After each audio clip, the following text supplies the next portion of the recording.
வாக்காளர் பட்டியலில் சிறப்பு தீவிர திருத்தம் என்கிற பெயரால் நடைபெற்று வருகிற வாக்காளர் பட்டியல் திருத்தத்திற்கான கூட்டத்தை இன்றைக்கு தமிழ்நாடு தலைமை தேர்தல் ஆணையர் தலைமையில் நடைபெற்றது. மார்க்சிஸ்ட் கம்யூனிஸ்ட் கட்சியின் சார்பில் அந்த கூட்டத்தில் பங்கெடுத்தோம். கூட்டத்திற்காக அவர்கள் வழங்கிய குறிப்பிலேயே பீகார் சிறப்பு திருத்தத்தை நாங்கள் மிக வெற்றிகரமாக நடத்தியிருக்கிறோம் என்கிற முறையில் முதல் வரியிலேயே அவர்கள் துவக்கியிருந்தார்கள்.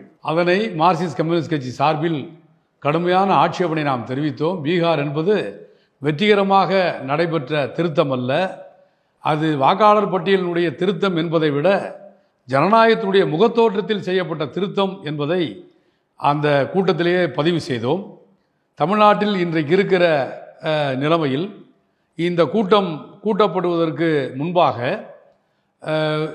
சிறப்பு தேர்தலுக்கான இந்த சிறப்பு வாக்காளர் பட்டியல் திருத்த வேண்டிய அவசியம் இருக்கிறதா என்பதை பற்றி அரசியல் கட்சிகளிடம் விவாதிப்பதற்கு மாறாக எவ்வாறு அதை செயல்படுத்தலாம் என்பதை கூட அவர்கள் விவாதிப்பதற்கு தயாராக இல்லை.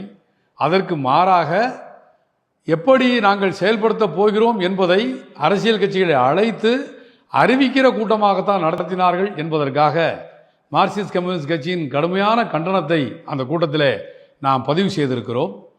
பீகார் தேர்தல் தொடர்பான பீகாரில் நடைபெற்ற வாக்காளர் பட்டியலினுடைய சிறப்பு திருத்தம் தொடர்பாக உச்சநீதிமன்றத்தில் வழக்கு நிலுவையில் இருக்கிறது.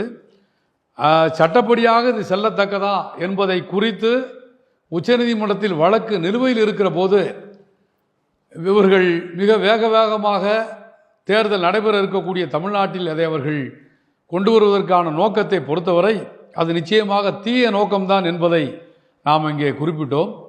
சிறப்பு திருத்தம் எவ்வாறு இருக்க வேண்டும் என்பதை குறித்து நாம் கருத்து சொல்ல முடியாது என்பதை நாம் அந்த கூட்டத்தில் மறுத்திருக்கிறோம்.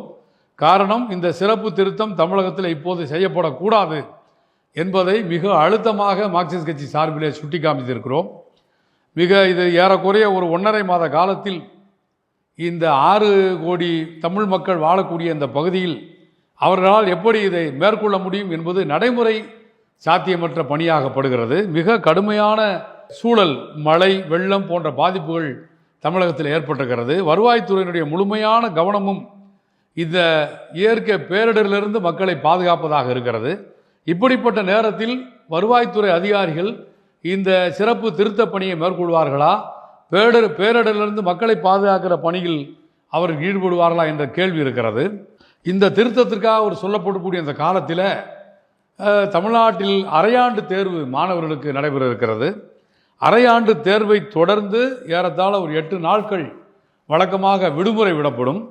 அந்த விடுமுறை காலத்தில் குடும்பத்தோடு வெளி மாவட்டங்களுக்கு உறவினர் வீடுகளுக்கு செல்வது என்பது வழக்கமான ஒன்று. எல்லோரும் வீடுகளை விட்டு, ஒரு பகுதி மக்கள் விடுமுறைக்காக வீடுகளை விட்டு சென்ற பிறகு யாரிடம் சென்று நீங்கள் சரிபார்க்க போகிறீர்கள் என்ற கேள்வியை நாம் இன்றைக்கு எழுப்பியிருக்கிறோம். அது மட்டுமல்ல, இந்த வரையறை இருக்கக்கூடிய காலத்திலே தான் தமிழ்நாட்டில் மிக முக்கியமான திருவிழாவாக அனைத்து பகுதி மக்களும் கொண்டாடுகிற பொங்கல் திருவிழா வருகிறது. ஏறக்குறைய ஒரு 10 தினங்கள் தமிழ்நாட்டு மக்கள் அந்த திருவிழா பணிகளே இருக்கிற போது இந்த சிறப்பு திருத்தம் என்பது வருகிறது.